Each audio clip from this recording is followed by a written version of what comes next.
Daniel 6. It pleased Darius to appoint 120 satraps to rule throughout the kingdom, with 3 administrators over them, one of whom was Daniel. The satraps were made accountable to them so that the king might not suffer loss. Now Daniel so distinguished himself among the administrators and the satraps by his exceptional qualities that the king planned to set him over the whole kingdom. At this, the administrators and the satraps tried to find grounds for charges against Daniel in his conduct of government affairs, but they were unable to do so.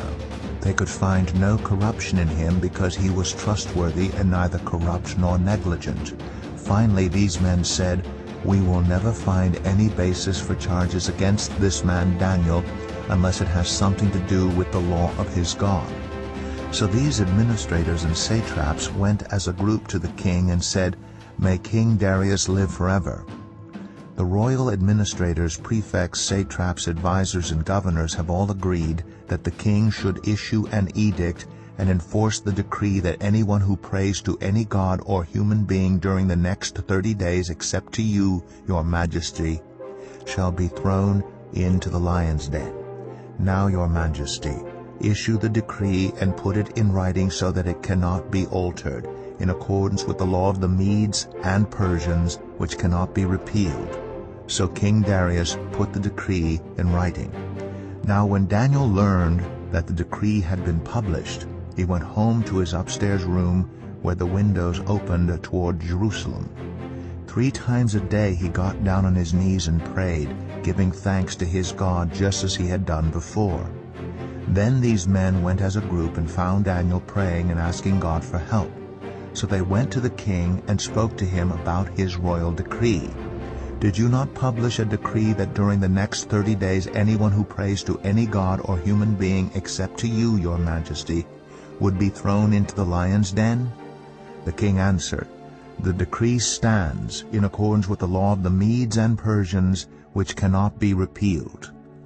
Then they said to the king, "Daniel, who is one of the exiles from Judah, pays no attention to you, your majesty, or to the decree you put in writing. He still prays 3 times a day." When the king heard this, he was greatly distressed. He was determined to rescue Daniel and made every effort until sundown to save him. Then the men went as a group to King Darius and said to him, "Remember, your majesty, that according to the law of the Medes and Persians, no decree or edict that the king issues can be changed." So the king gave the order, and they brought Daniel and threw him into the lion's den. The king said to Daniel, "May your God, whom you serve continually, rescue you." A stone was brought and placed over the mouth of the den, and the king sealed it with his own signet ring and with the rings of his nobles, so that Daniel's situation might not be changed. Then the king returned to his palace and spent the night without eating and without any entertainment being brought to him, and he could not sleep. At the first light of dawn, the king got up and hurried to the lion's den. When he came near the den, he called to Daniel in an anguished voice, "Daniel, servant of the living God, has your God, whom you serve continually, been able to rescue you from the lions?" Daniel answered, "May the king live forever. My God sent his angel, and he shut the mouths of the lions. They have not hurt me, because I was found innocent in his sight, nor have I ever done any wrong before you, your majesty." The king was overjoyed and gave orders to lift Daniel out of the den. And when Daniel was lifted from the den, no wound was found on him, because he had trusted in his God.